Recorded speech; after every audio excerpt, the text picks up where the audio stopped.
can go anywhere. Okay, fair enough. If you want to solve some world problems, I've been working on that. Not much progress, but working on it. We want to talk about our favorite ice cream, we can do that too. By the way, so it's green mint chip. It's green mint chip, by the way. That's the answer. Oh, that's not a bad choice.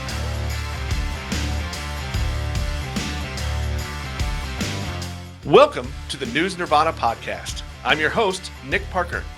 The News Nirvana podcast features conversations with media professionals from across the country, highlighting our ever-evolving business models and showcasing the strong and effective journalism produced each and every day. This podcast is made possible to you by the generosity of Town News. Town News delivers solutions, services, and guidance empowering local media organizations to thrive in an ever-changing digital world. Contact Town News today to learn more how they can help you thrive. Connect with them at townnews.com. Eric Reinert, welcome to the News Nirvana podcast. Thank you. Glad to be here. Well, I am glad to have you. You are my third recording as we start this venture here. I'm going to call it an adventure.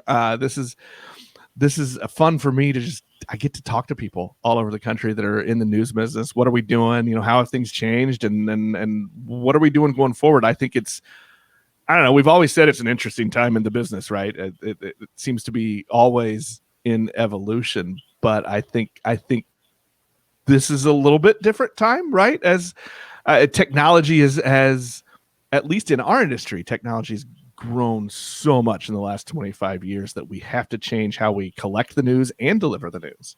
Yeah, and I'll say that the things have changed in the last 14 months. We went from if you're looking at the levels, a change of 10, we went to an 11 in no time with a click, not a gradual fade. Everything had to change. Anytime we can do a Spinal Tap reference on this show, I am for it. So, no, I think you're right too. Just the last year and a half, even if you just talk about how we went from, we had to pretty much cover everything from a remote standpoint, right? So, yes. I mean, there wasn't a lot of content that we were in person to collect. No, there wasn't. Although the void, at least on the digital side of things, was filled with a lot of health department live news conferences. Yes, that filled some of it. But yes, the rest of scheduling interviews and reporters and photographers not traveling in the same car together, and the stories that I've heard from our news department now that we're getting back together again about how they pulled this off, unbelievable. Unbelievable. Well, and you're on the TV side of things. I should introduce you better. You are director of digital media. What's your station again? We're WFMZ in Allentown, Pennsylvania. We're situated. If you look at think of a map, we're in between Philadelphia, New York City, the Wilkes-Barre-Scranton market, and the Harrisburg market. Okay. Right along the Delaware River there, where Washington is famous for. I was going to say, you being in TV, it's been interesting to watch how many anchors and reporters where their living rooms or basements became the studio, right? Yes. I mean, yes. We always make the jokes about TV, the TV people. We're inviting them into our homes. Well, all of a sudden that got flipped during the pandemic, and we were invited to their homes. It really is, and we had a company get together last week, just have everybody come in. The food truck came in, that kind of thing, and it was fascinating to talk to some of these reporters and hear about how they had to pivot and change their lifestyle kind of to fit the job this time. And I remember seeing one of the reporters, and somebody said, "Hey, she was the first one to have a live view fixed at her house." Now, for those of you who don't know, a live view is a device that uses cellular technology to get live shots, live remotes back to the station. And it's a backpack kind of unit, but to have a reporter just, plunk one at your house and here you go, because you're going to be live all the time. That's quite the change. And it was a change that was made really quickly.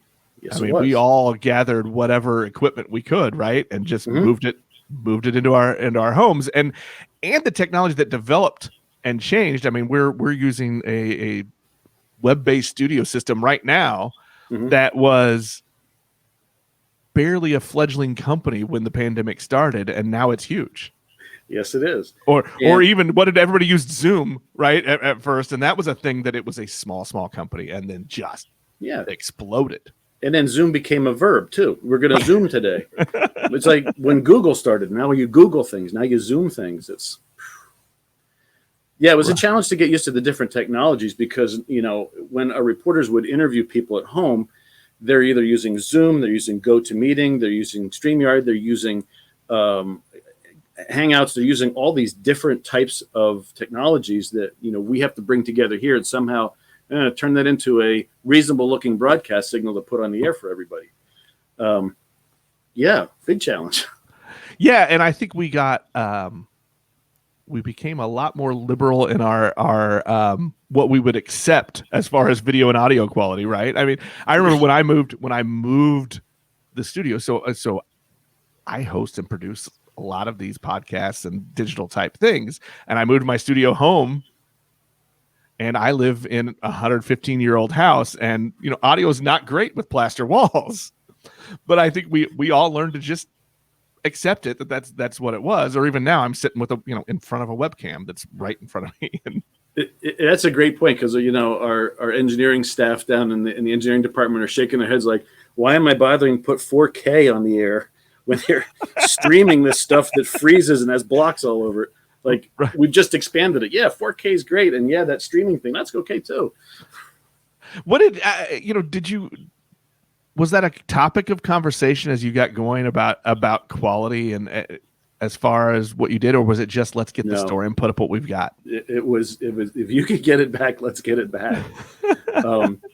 I came up here once, just a couple weeks into when the pandemic started, and I was surprised, I shouldn't have been, by driving into the parking lot here at the office and seeing the photographers sitting in their news cars editing the stories for that night's newscast. So they would sit out in the parking lot, edit them, and then from the parking lot, use FTP to get it back into the station a few steps up there because we were trying to keep everybody out of the station that didn't need to be there so the on-air talent didn't get sick. So the directors who have to push the buttons don't get sick, and try to keep everybody out. And to that end, I think they put out some Wi-Fi antennas out in the parking lot and did stuff like that so we could do our job out there instead of where this facility we built for that. Right. Crazy. Yeah, that's not. I mean, it's almost the same thing that like school districts across the country did, right? I mean, there was one. I am in the Kansas City metro area, and I know of one school district that installed Wi-Fi systems in their buses and would park their school buses around the district so that students and families could get Wi-Fi access if they didn't have it at their houses.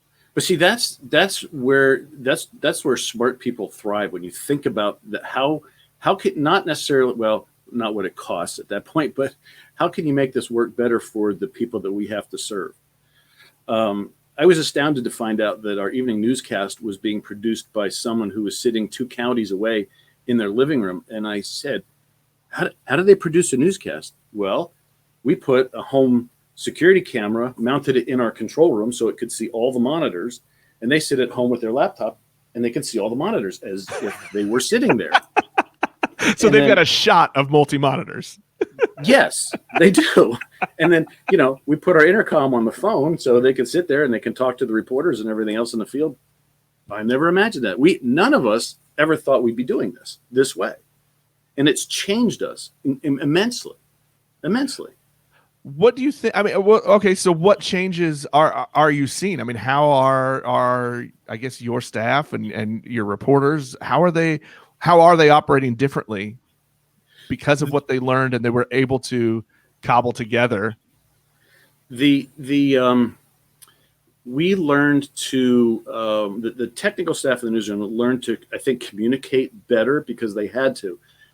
If there was a photog who shot some video, they have to somehow get a low-res copy of that to the reporter who might not be on site, so the reporter can get sound bites and copy down the times for the edits, things like that. So then the photog could go edit that, and then he's got to get that high-res version into our system, and somebody here who's on the production end has to know it's there. So you go beyond just the simple phone calls. Hey, I just sent this in or something like that. You have to come up with a more comprehensive system for chatting. We used Microsoft Teams. I mean, there's other things out there, but we had to build all those little portals so that everybody could communicate and everybody would quickly understand how to do that.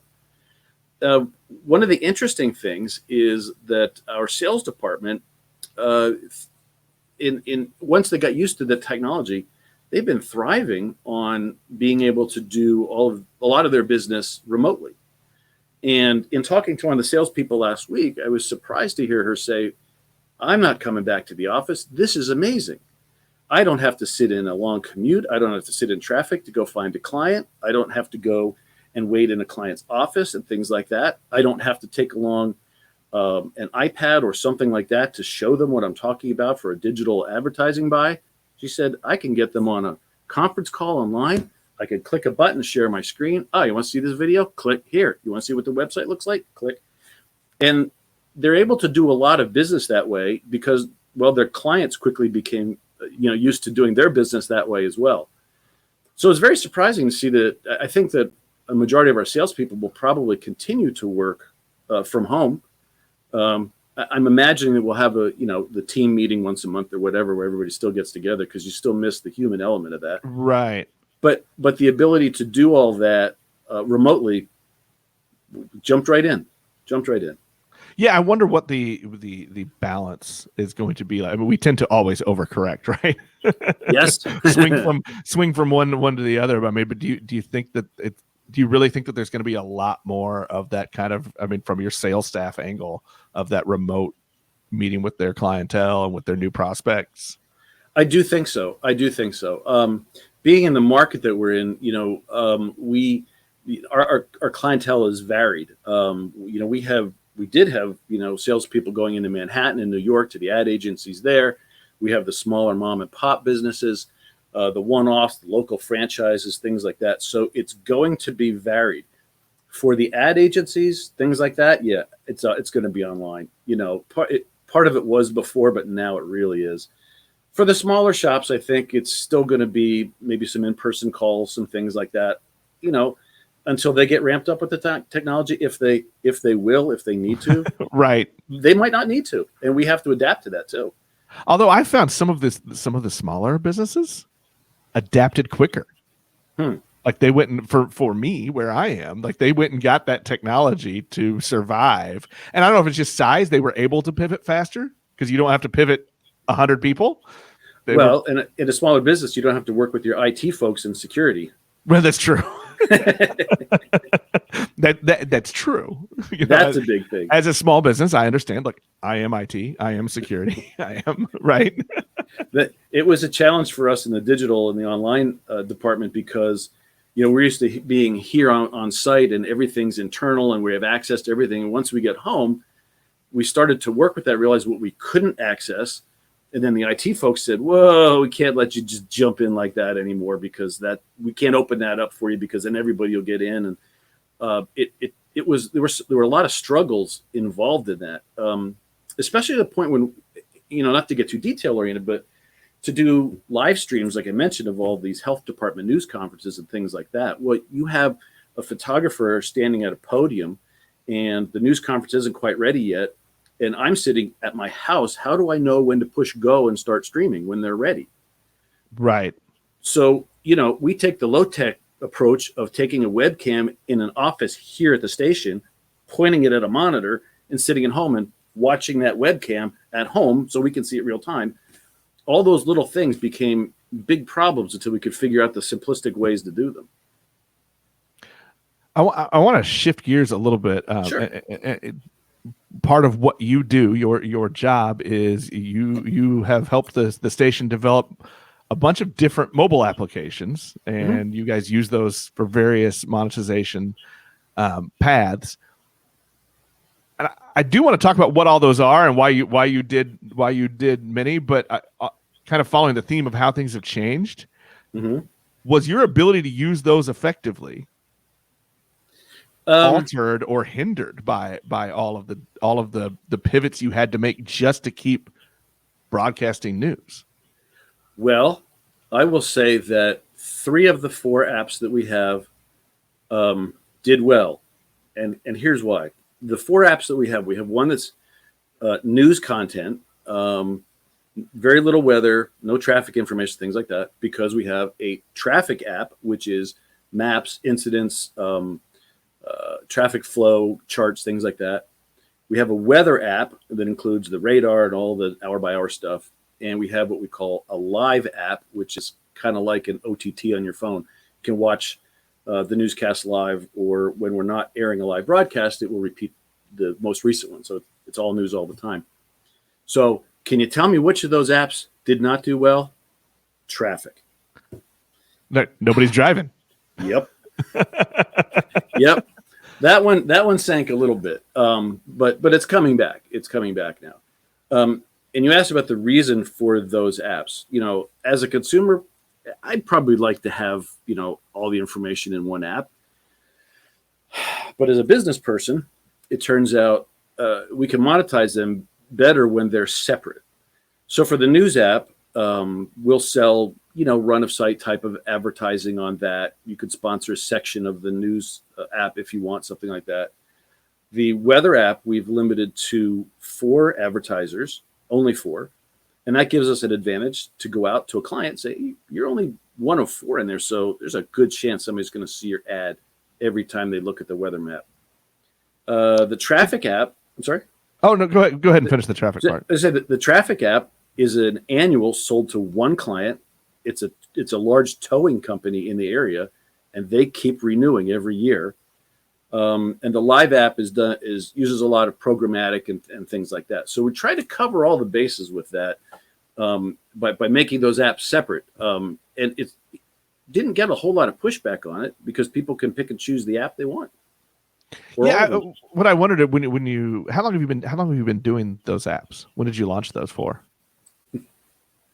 Nick, that's a great question.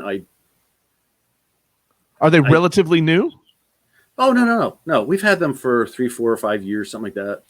Well, and I ask because I think over the last 5-ish years, the discussions of what apps to build and to push out, I think it's gotten harder as app fatigue has happened, and people are happy with, I've got the things I want right here. Do I really want to download more? Do I want to add more? Or as you said, as a user, a lot of people want it in all in one place. Did you have trouble marketing that to people for usage, or did you really spend a lot of time like, we're going to break these down so that we can better target our ad sales, but how do we make sure it hits the usage numbers that we want to hit to be effective?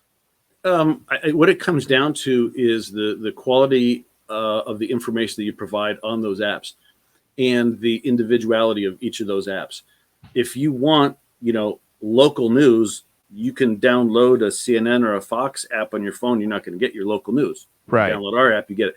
And the same thing goes with the local traffic and the local weather from a local meteorologist, things like that. And to that end, that's what has made the success. The local news app that we have doesn't put a big focus on national news, things like that. It's local because that's the reason people are going to download it and continue to use it. One of the best features that we had on our app, we currently don't have, we're going to get back at some point, was a distinctive push notification, a push alert tone on our news app. So that whenever we'd have a breaking news story or something we need to let people know, you'd have that distinctive ping on your phone that was not like anybody else's. And that proved to be highly successful. People get used to that. When they hear that ping, it's not just, it's another weather alert, something like that. They pull the phone out and they go, something close by happened. What is it? The push notifications are a wonderful tool. We use them on 3 of those apps, the news, the weather, and the traffic app, because it's a reminder that somebody hears to pick that device up and look at it. So we keep trying to annoy people several times a day. Hey, look, we got something to tell you. Yeah. Have you had good luck with people opting in for the push notifications? We have. We actually I always feel like that's a harder and harder sell. It is, and it's. I'll tell you, it's a tough line to toe there as to how many alerts to push out. If it's, we hesitate to call them breaking news because not everything we push out is breaking.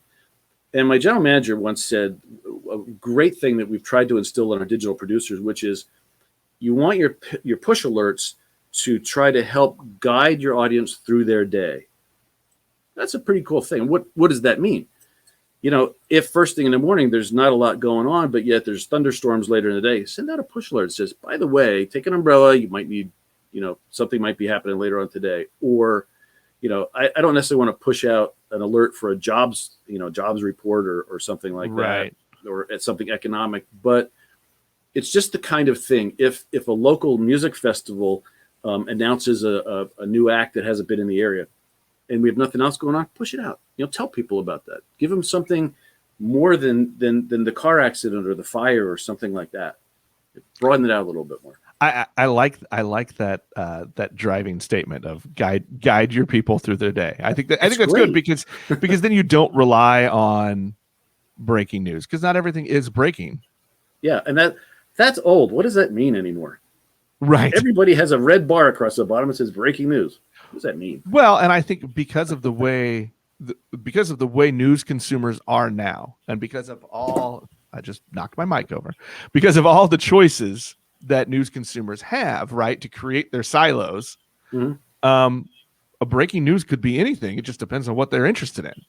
Yes, exactly. I mean, it could be breaking news from Court TV, if that's your thing, yes. Right? Sure.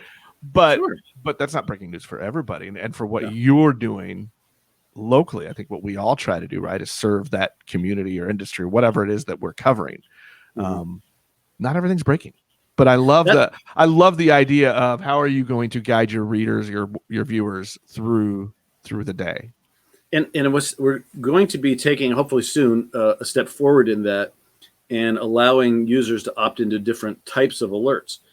You want a sports score alert, you want a news alert, but beyond the news alert, let's break it down geographically. You want the regional alerts, or do you want an alert for the eastern part of our coverage area, the western part, something like that? And it's interesting because some of the app producers that we have worked with before, when I mentioned about having the geofencing, or it's not geotargeting for the breaking news alerts, they were under the impression that we want to take your GPS signal. If you're here, there's breaking news, you want to know about it. That's not at all what I want. I want users to select the breaking news they want, because they might work here, but they might live over here. So they might want to have breaking news for both places, not just where they happen to be at that time. It might not matter to them. So to that end, we're going to try to divide up our coverage area just a little bit, and allow users to select which push alerts they like, and then get our online staff to kind of be a little judicious in how they choose who we're sending those to, so that guidance, as we said, is a little more specific to them. It's one more reason why that makes our app valuable, to be able to do that. What data metrics are you looking at too, as far as not as creating kind of those zones for people to choose from, but then also as you're kind of figuring out what content to push out? What data and metrics are you using, or how much do you even rely on it? I'm not using a whole lot of data for that. I have to say there's just intuition and knowing the market and understanding how people react to what we've done in the past. We generally have, where we are in Eastern Pennsylvania, we realized when we started getting real heavy into news that we almost had two separate audiences: the Lehigh Valley, Allentown, Bethlehem, Easton, those areas. And then there's this unique place 35 miles to the west called Reading, Pennsylvania. And it was far enough away that they looked for different types of news. They didn't care what happened in the Allentown area. And then we realized, hey, the people in the Allentown area over here by the Delaware River don't really care what happens in Reading. And when we started paying attention to that, we put a separate news bureau out in Reading, Pennsylvania. It's a little bit smaller, but it covers the area. We divided up our newscast. So every night at 5 o'clock, we have a Lehigh Valley newscast. At 5:30, we have a Reading and Berks County newscast. At 6 o'clock, we do a regional one that encompasses everything.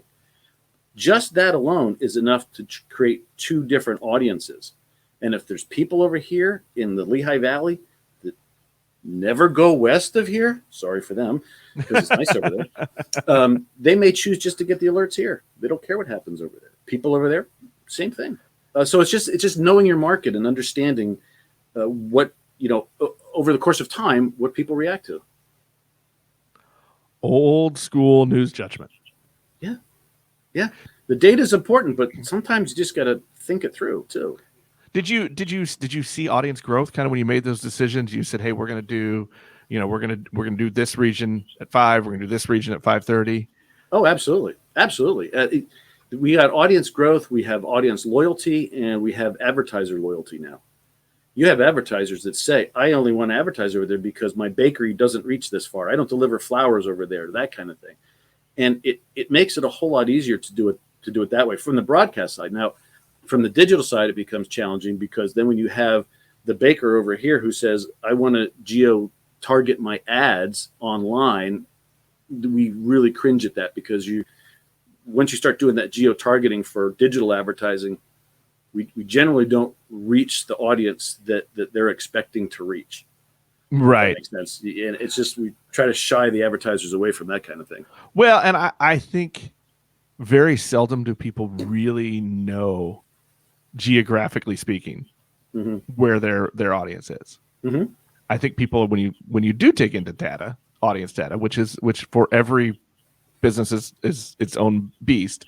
But I think when you do dig in, I think a lot of people are shocked when they find out where all their audience is coming from. Yes, I think that's my thing. I kind of want to ask a little bit. I had a conversation with a previous guest for the show. We talked a lot about audience and viewership.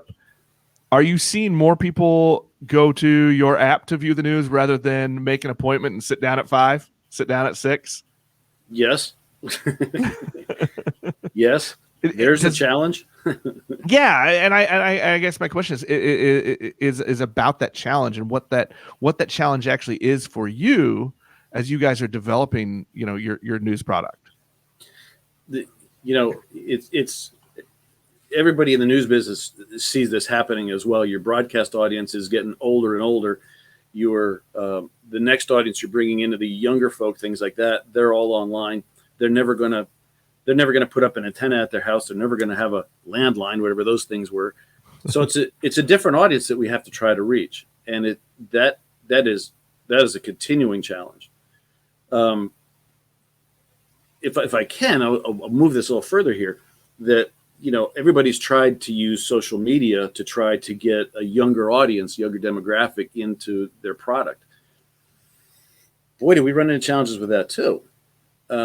And this goes into a broader challenge that when you try to use like social media, stuff like that, to spread your news and your information, you're passing that off to a third party, and those third parties don't always deliver it. And as we know, if a young person takes their phone and says, "I get my news from Facebook or Twitter or one of these places," that as they scroll through, they're not seeing everything we post, because that third party, that social media company, has an algorithm too that decides what you should see. Yeah, and I'm going to go back to this the same previous guest who is in the Northwest part of the country and a station manager. His thing was, he was talking about how they have decided for them it's more important and he says we even refer to our anchors as influencers now, that they post the stuff. And he said it's a much different and more productive way to do it, because when you just post to your company page, to your station Facebook page or Instagram or whatever, it's not really branded anymore. It's not your thing. It's just Facebook news. But when it's the anchor or the reporter, then it's somebody that they know because they've seen them on TV, that there's that connection again that really does drive the traffic. It is. And what's your ROI on that? I mean, how do you get the people back to make a buck off of doing something like that? Boy, that's the question we all have, right? It really is. And we don't allow our people here to post video directly to social media. You post a link, you have a great description, a great teaser, tagline, whatever, to get people back, but don't post the video, because I don't make any money on that. You got to bring it back in house to make money on that. One of the biggest challenges here, I think, has been Instagram, to pick out one in particular. Instagram is very influential, but Instagram becomes a challenge because it's very difficult to, first of all, to produce it, because you have to produce it most of it on mobile, the good stuff on mobile. Right. And that's really hard to spread around the newsroom and keep control of? And then secondly, how do you bring that back in so you can, we can adequately monetize something like that and cover the costs of the effort of doing that? Haven't figured that one out yet, but from my perspective, I'm not willing to jump on the bandwagon, so to speak, with everybody else who just says, oh, we got to post Instagram stories all day long. I don't see it. I really don't. And I'm hesitant to do it. The News Nirvana podcast is brought to you by Town News, the creators of IQ Audience Plus. IQ Audience Plus replaces your old school, one-size-fits-all paywall with a smarter metering solution that targets visitors with custom offers, converting drive-bys into paying subscribers. Learn more at townnews.com/audience. I think the balancing act is tough, right? Because we want to go where the people are. Yes. And look, I'm going to say this. You and I have probably been in this business a long time. Probably. And I always make it's not really a joke. I like to say it's a joke because it makes me feel better. But I always like the joke that, nobody fought the internet harder than the news business, right? Yeah. I mean, when the internet was a thing, and we all sat around the table, do we give our news away for free? All those discussions about how to build our first websites, how and what to push out, because we still wanted people to buy the newspaper. We still wanted them to sit down on their couch at 5, 6, and 10. Mm-hmm. But we lost that fight. Yeah. Right? Yes. We lost badly. Yes. And I think a lot of the things that we're struggling with now are because of that. There was a shift, as you know, from I'm not going to put it out there on social media, or I'm not going to put that out there in the digital domain because I'm taking away from my broadcast audience. They'll see it there. They won't sit down and watch the news. And it took us way too long to realize it's a different audience. They're not coming back to the newscast anyway, no matter what you try. Right. So how do we attempt to find that balance that we've got to go where they are, but because of where you sit, I mean, your job is to drive monetization. How do we still bring them back to our apps, our website, our TV station, one of those three, right? Mm-hmm. So that you can sell the ads. Well, I'll tell you this much. I'm not bringing them back to TV. I gave up on that. I could go ask, my kids, anybody's kids, hey, what would it take to get you to watch the 4:00 newscast? Like, what's that? I mean, they're not going to do it. So there's an online place for them. It's gonna be an app. It's gonna be a website. It's gonna be something like that. But you're right. It's a challenge. How much do you give away on the other platforms to get people back in? And that's the biggest thing. I've had. I wouldn't say challenges, but I've had some moments of enlightenment with our talent and our reporters and things when they push back and say, I want to post all this stuff on my page.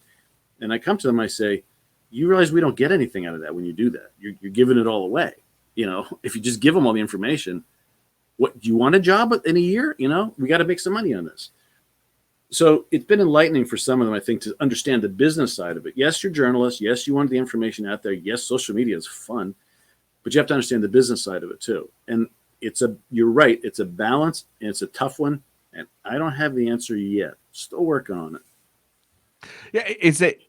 Is that a constant topic and constant thought as you have your meetings and as you develop all the different things? I mean, are you always thinking we've got to go get people and drive them back, but man, I don't want to give it all away. I don't, it's yes.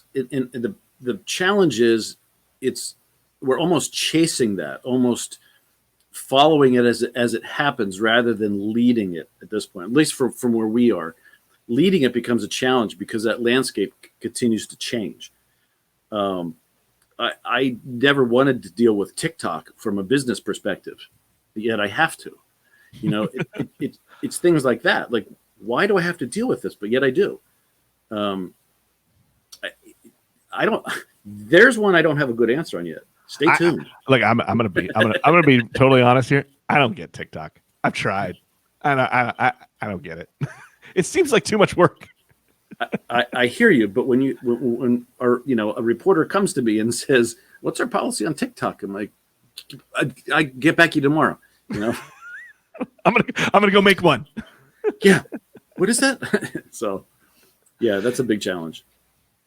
Well, I want to go back to that presence though on social media and what your talent, what your reporters and your anchors are doing there. One of the things I want to do with this podcast is I want to use it as a way for our industry to push back a little bit. I think especially over the last 4 to 6 years, the giant narrative of I can't trust the media has gotten bigger and bigger and bigger, and I think a lot of that I heard this statement from a reporter on a different podcast about 5 years ago. And it stuck with me, where he said a lot of that is because people don't know their reporter in their town anymore, right? Because as small newspapers have closed, as small stations have closed or been consolidated, you don't know that guy or that lady covering City Hall, or the reporter covering your local school district, or even just out taking pictures of your kids' little league. Yeah. Right. And so when you don't know that local reporter, then you obviously aren't going to know the reporter covering your county, the reporter covering your state, or all the way up to the national news. And that makes it harder and harder. Well, social media gives us this wonderful way to connect again, to be a face. And I'll go back to our conversation at the very beginning of this episode, where it was, we flipped the script and we were inviting audiences into our living rooms because that's where we were reporting from. Yep. Yeah. Are you doing, as you write these policies, you just talked about you're having to write new policies all the time for how to use social media. Are you thinking about, though, that, hey, this is our opportunity to build those connections back? I mean, could this really be the way that we build that trust back? I will say that, I understand, what you're saying and how that might impact other markets. I have to say, I don't know that we've been terribly impacted by that, just because of the unique nature we have of the market that we're in, that it's not downtown Philadelphia, it's not New York City, and it's not, a really rural area, something like that. We're kind of in the middle there. And our talent that we have, a lot of them are local people.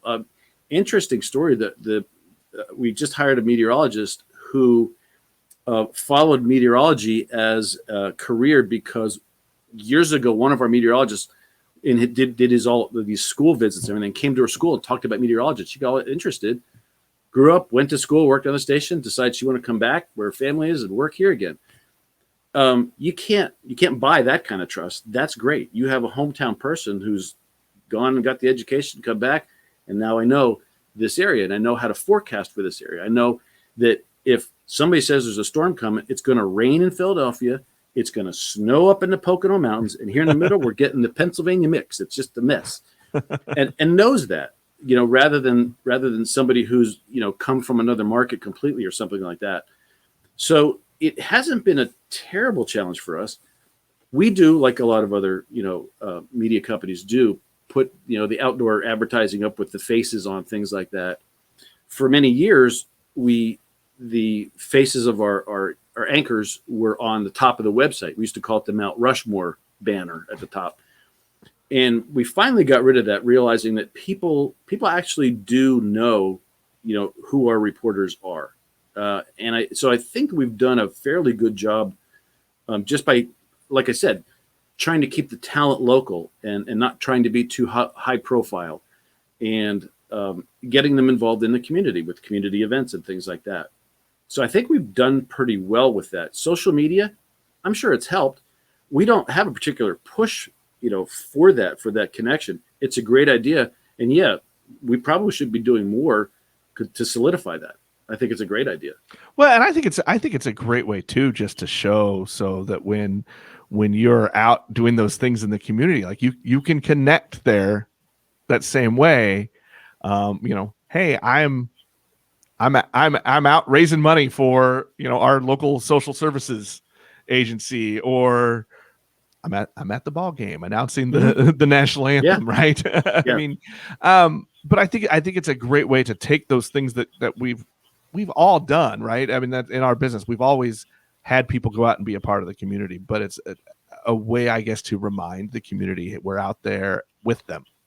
Yes. Yeah. Oh, and you can spread that more than just doing the post, the the post promo on the air that says, we were at the ball game last night, you saw us there, something like that, where you could do it without cost across social media to all the people who are really interested in hearing that message too. And a lot of that is used. This is where I'm going to try to tie it back. A lot of that social media is used with the go lives, right? So whether you do a live stream, whether it's Facebook, whether it's Instagram, Twitter has it as well, TikTok, LinkedIn, you can go live now. But how do you do that and still keep it driving traffic to your systems?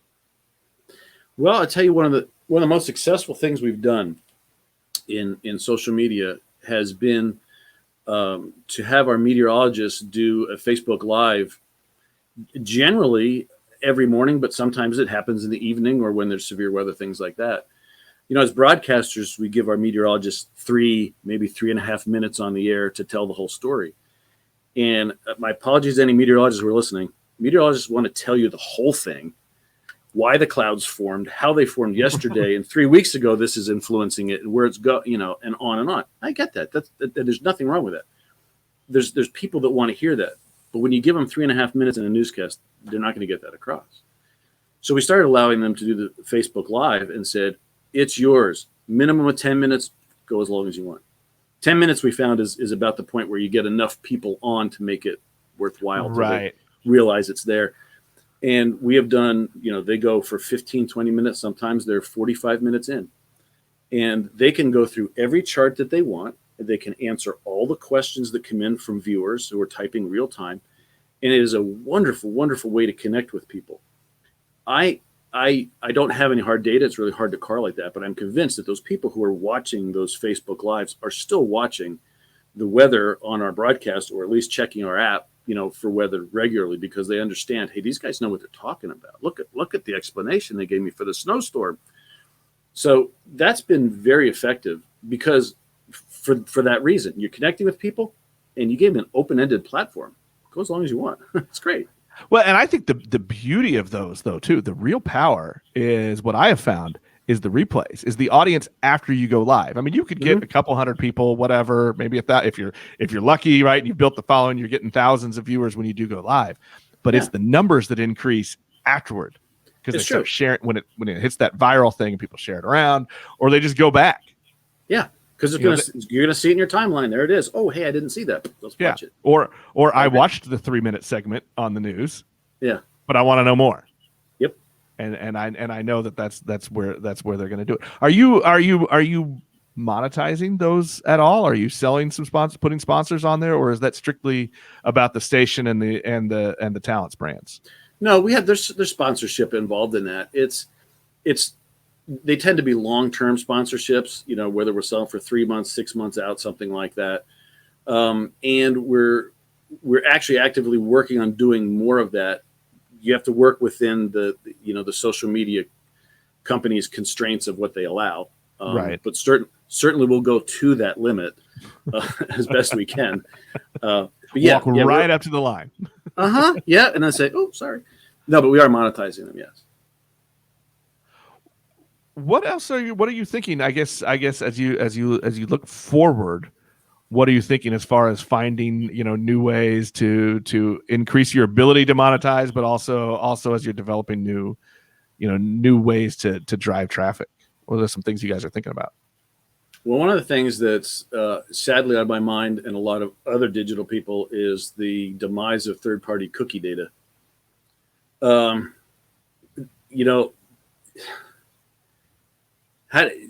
Suddenly we become the source for all the information about our audience, with first-party data. And to gather that first-party data, we've got to be a little more proactive. I mean, it's easy with the third-party data. We just aggregate it, collect it all, find where all the dots connect and go, that's our target right there. But for us to gather that on our own, especially for broadcast, it's going to be a bit more of a challenge. I would assume that for a print product, you are having people register online, become a member, subscribe, go beyond the paywall, things like that. So you're already gathering that kind of data. For a broadcaster, we're not used to doing that. So I've been seeking creative ways to encourage people to sign up and become members on the site, whether it's because you're in a group of people that, you get a survey that, you can tell us how you feel about the station, things like that, or something like that. I really don't want to go to the point of creating a membership just for added value or added content. Because I personally don't think that many people are going to take the time to fill out that form, give up some information for what I have to offer, because I don't have something to offer that's that life-changing that you need to fill that out. It could be, and it's going to have to be a little bit progressive too. You can't have somebody sign up for membership and ask them, 15 questions, because after the third one, they're gone. Forget it. Yeah, you need 3 good questions. You need 3 good questions. I need your email address, and I'm going to need, at a minimum, I need to know your location. Where do you watch the station? Where do you use the app? What location are you interested in? Those are the 2 that I want up front. Beyond that, I'd love to get, age and things like that. But it's going to have to be some kind of progressive profiling where initially you get something for just giving up your email address or whatever. And then later on down the road, we've got to solve the technical problem, not a problem, but the technical challenge of saying, okay, we've seen this person visit the site X number of times over the last 6 months. Now we want to throw a question at them like, hey, it seems like you're interested in Berks County news. Do you want some more? Where do you give me your zip code and I'll give you more Berks County news, that kind of thing. So the progressive profiling is something that we have to look at how to do that without angering our audience or chasing them away. I think one of the benefits that we can give them is perhaps less advertising. So for the frequent flyers that come to a site all the time, hey, you've been here often, sign in and we'll give you a couple fewer ads. We won't give you those annoying pop-ups or whatever, and get them to do it that way. I don't think that's going to hurt our revenue as much as, a salesperson might suggest, but it has to be something like that to give them some kind of an advantage to do that. A paywall, I don't think we could do that. I really don't. Yeah, I'm not sure. I'm not sure if TV stations can get away with it. Only because they never did. We never did, and we don't have the long form content that print does. Right. The long form stuff, yeah, there's a lot of information in there. For us, it's rare that we have long form on our site or on digital products. So people aren't going to pay for that. One of the things I've thought about is some kind of a metered access. You've looked at 15 stories on our site this week. Just let us know who you are. You get free access. You can look at some more, that kind of thing. How successful is that going to be? How much are you going to chase your audience away?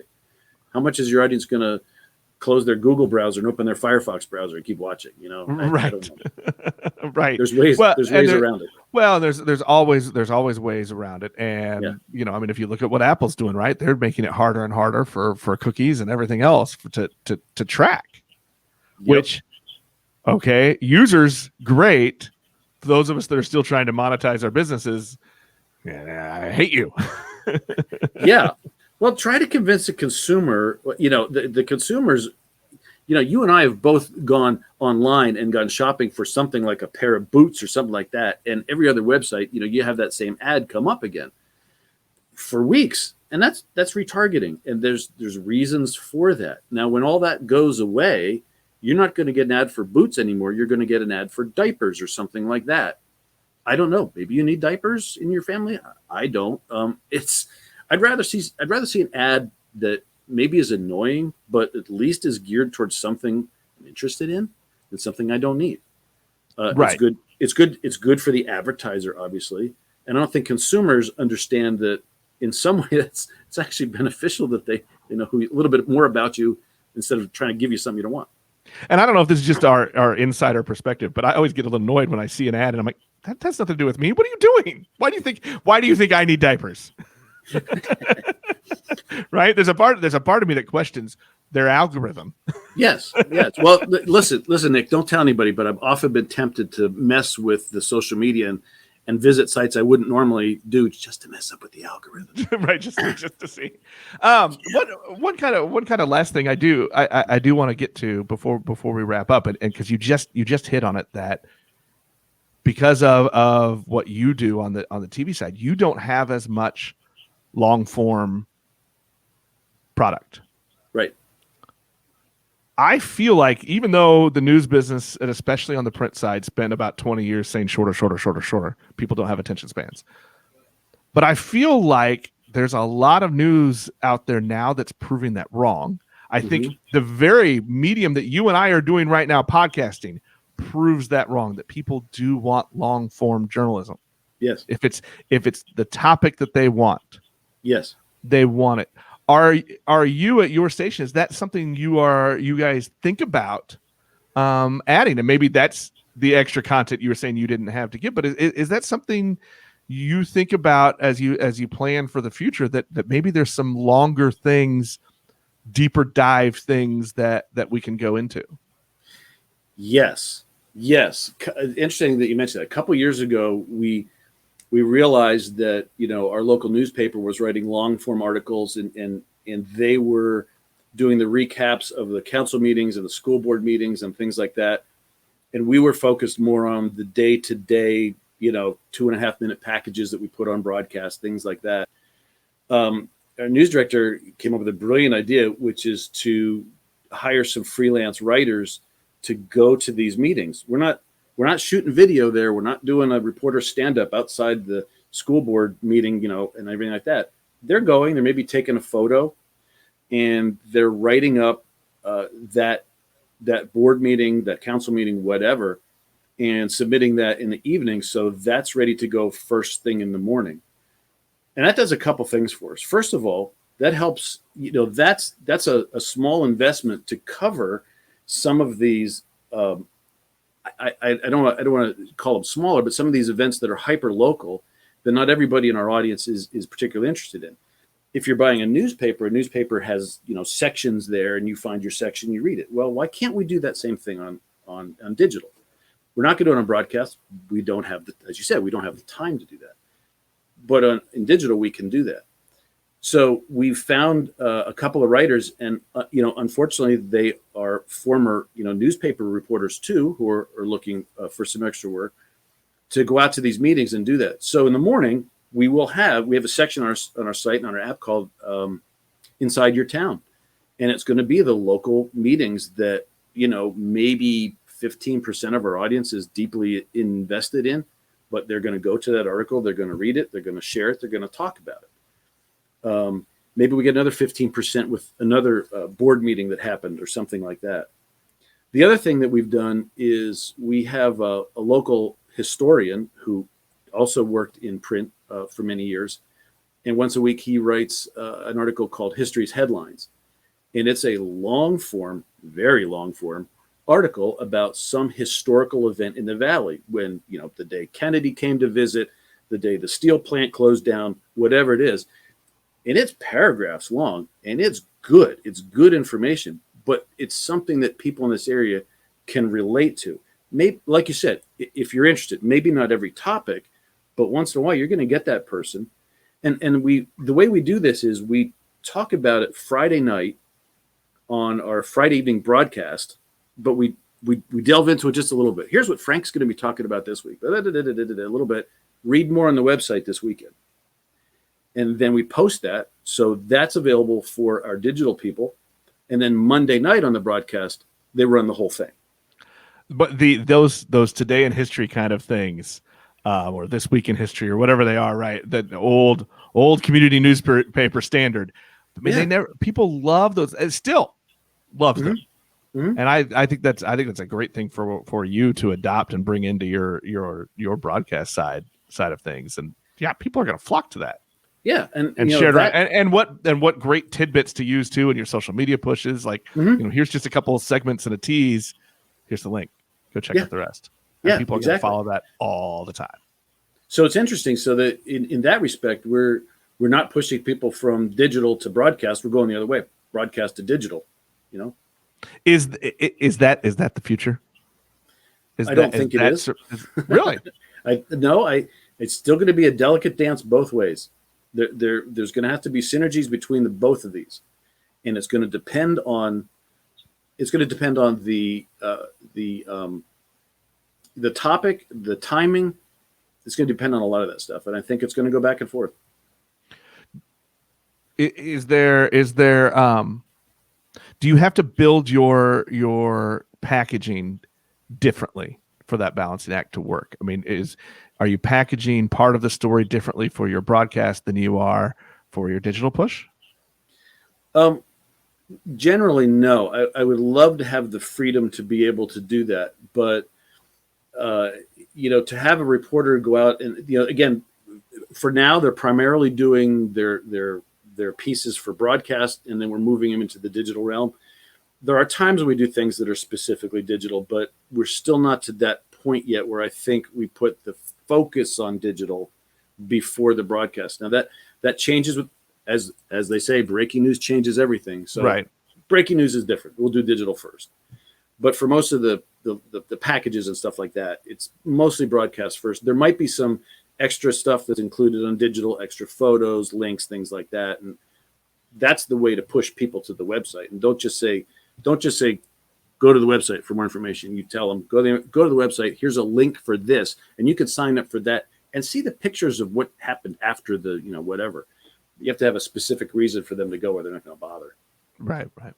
Well, Eric, I appreciate you taking a little bit of your time today. This was fun. It was good to meet you and kind of dig in a little bit on how you are working things and the perspective of our changing landscape. It is changing. Talk to me again in 3 weeks, and I'll have more information as it changes. But part of that is part of the fun. That's part of the fun, and I think that's part of why we all do what we do. Right? We like that it changes. Oh, I love it, and we have to keep up with it. Oh, I love it. It keeps me alive. Keeps me young. That's the fun. Yes, it is. I appreciate the opportunity. Great questions. Thank you. I appreciate the time. That will wrap us up for this episode of the News Nirvana podcast. We will talk to everybody next time.